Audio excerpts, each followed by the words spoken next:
May 1864. The Wilderness, Virginia. Smoke hangs in tangled thickets where men can't see 30 feet in front of them. Robert E. Lee's army has just fought Ulysses S. Grant to a bloody standstill and inflicted terrible losses on the Union. In any previous campaign, this would have been enough. The beaten Union general would withdraw. Lee would rest, resupply, and wait for the next mistake. But Grant doesn't withdraw. He moves left toward Spotsylvania and keeps coming. Lee understands something in this moment that should terrify him. Every soldier he loses is a soldier the Confederacy cannot replace. The Union can lose 2 men for every 1 Confederate casualty and still field a larger army a month later. Lee cannot.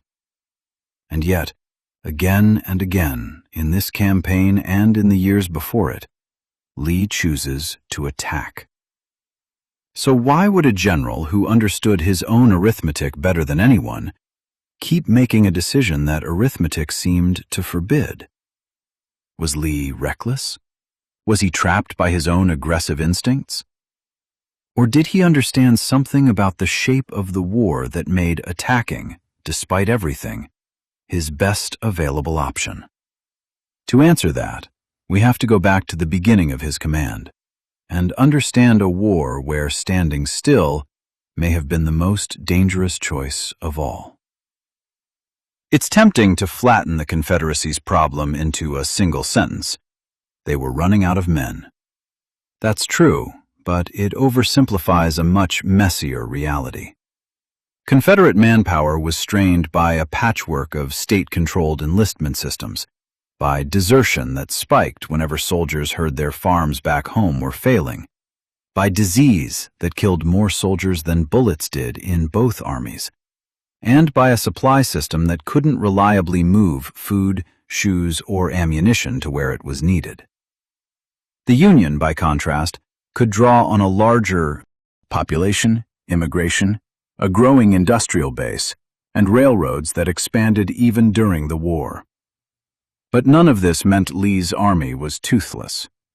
The Army of Northern Virginia in 1862 and 1863 was one of the most tactically dangerous forces in American history, hardened, mobile, and led by officers who understood how to exploit an opponent's mistakes faster than almost anyone in the war. Numerical inferiority is a real disadvantage. It is not, by itself, a death sentence. The question Lee faced wasn't whether he was outnumbered. It was what to do about it. Here's the piece of Lee's thinking that gets lost when people call his aggression reckless. In Lee's assessment, sitting still carried its own enormous risk. The Union enjoyed a naval blockade that was slowly strangling Confederate trade. It had railroads that let it move troops and supplies faster than the Confederacy could match. It had multiple armies operating across multiple fronts, any of which could threaten Richmond, cut Confederate rail lines, or grind down Southern territory. If Lee simply dug in and waited, he was gambling that the Union's material advantages wouldn't eventually catch up with him. Lee didn't think that gamble favored the South. Offense, in Lee's view, was a tool for changing the terms of the fight. A well-timed attack could seize the initiative, force a Union army to react instead of plan, exploit a moment of Union disorganization, and, critically, buy time and space for the Confederacy to survive politically as much as militarily. Concentration of force, surprise, and terrain could partially offset a disadvantage in raw numbers. None of this made attacking safe. It made it, in Lee's judgment, sometimes less dangerous than the alternative. Lee's first major campaign in command put this philosophy on trial almost immediately.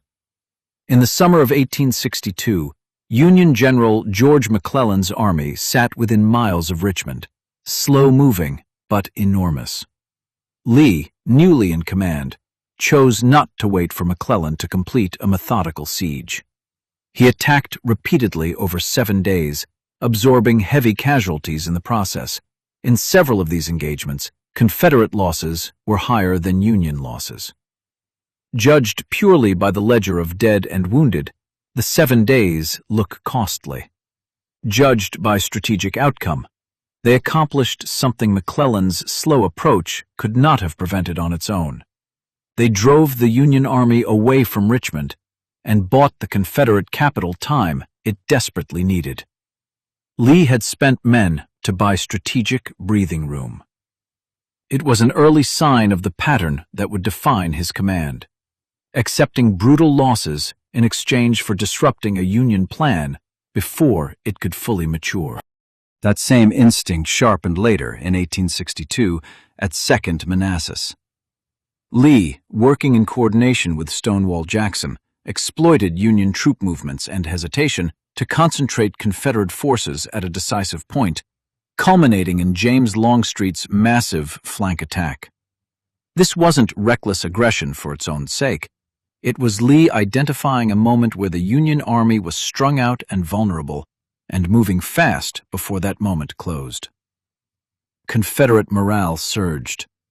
The strategic initiative, at least temporarily, belonged to the South. It's worth pausing here to correct a misconception the documentary risks reinforcing. Lee did not always attack. At Fredericksburg in December 1862, it was the Union Army that hurled itself against entrenched Confederate positions on high ground, suffering devastating losses for no strategic gain. Lee held his defenses and let the Union make the costly mistake. This matters because it shows Lee wasn't a general addicted to offense as a matter of temperament. He was a general who chose offense when he judged it gave him the better odds, and defense when it did. In May 1863, outnumbered roughly 2-1 by Joseph Hooker's army, Lee did something that violated conventional military caution. He split his already smaller force, sending Jackson on a long flanking march while holding the rest of his line thin enough to break. It worked. Jackson's surprise assault crumbled the Union flank, and Chancellorsville became one of Lee's most celebrated victories. It also cost him Jackson, mortally wounded by his own men in the confusion of the attack, a loss the Confederacy would feel for the rest of the war. Historians have long debated whether Chancellorsville taught Lee the wrong lesson, that daring, high-risk maneuvers would keep working against Union commanders who hesitated or blundered. That question matters because Lee's next major decision would test whether that formula could survive contact with a very different kind of battlefield. Lee's invasion of Pennsylvania in the summer of 1863 wasn't a spontaneous gamble. It reflected real strategic goals, pulling the war out of ravaged Virginia farmland and into Union territory, feeding his army off Northern supplies for once instead of Southern ones, and, Confederate leadership hoped, creating enough pressure and disruption to affect Northern political will. The campaign did not unfold as planned. Confederate and Union forces collided at Gettysburg somewhat by accident, and the fighting escalated into a 3-day battle neither side had fully chosen.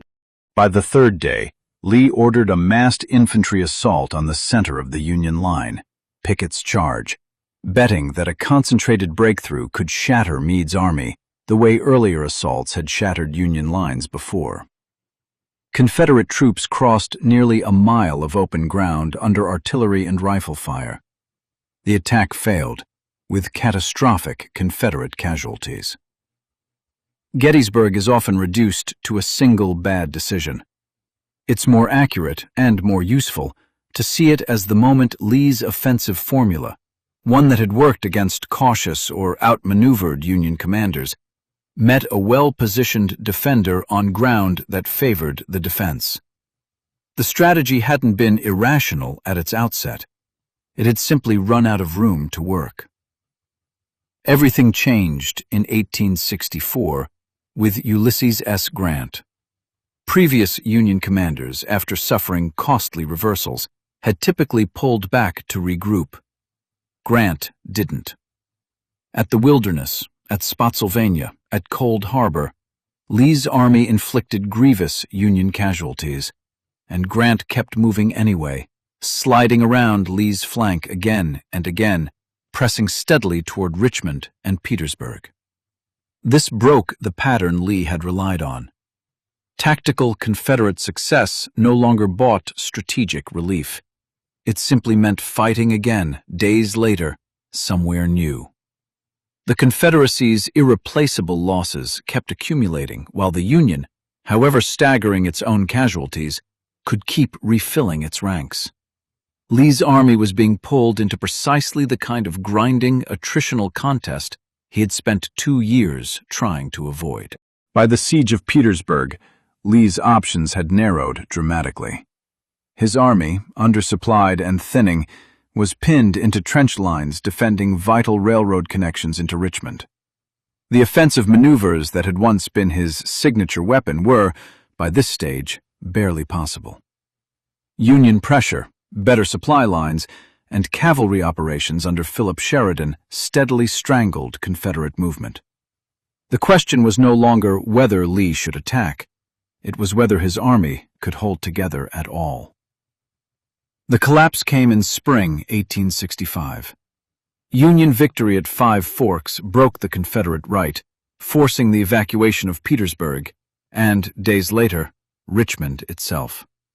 Lee's retreat westward ended at Appomattox Courthouse. So, was Lee reckless? The honest answer is more complicated than yes or no. Lee commanded an army that could not win a long war of attrition against a wealthier, more populous, more industrially capable opponent. Waiting passively risked letting that imbalance decide the war on its own terms, slowly and inevitably. Attacking risked losing men the Confederacy couldn't replace, but it also offered chances to seize the initiative, disrupt Union plans, and keep the war from becoming a simple contest of resources the South was destined to lose. For much of the war, that bet paid off, because Lee usually attacked into moments of Union hesitation, dispersal, or error. As the war matured, as Union commanders got better, as Grant refused to retreat, as the Confederacy's material shortages deepened, the same strategy that had once bought Lee victories became the very thing accelerating his army's collapse. Lee was not fighting a war he could afford to lose battles in. He was fighting a war in which he could not afford to stop trying to win them.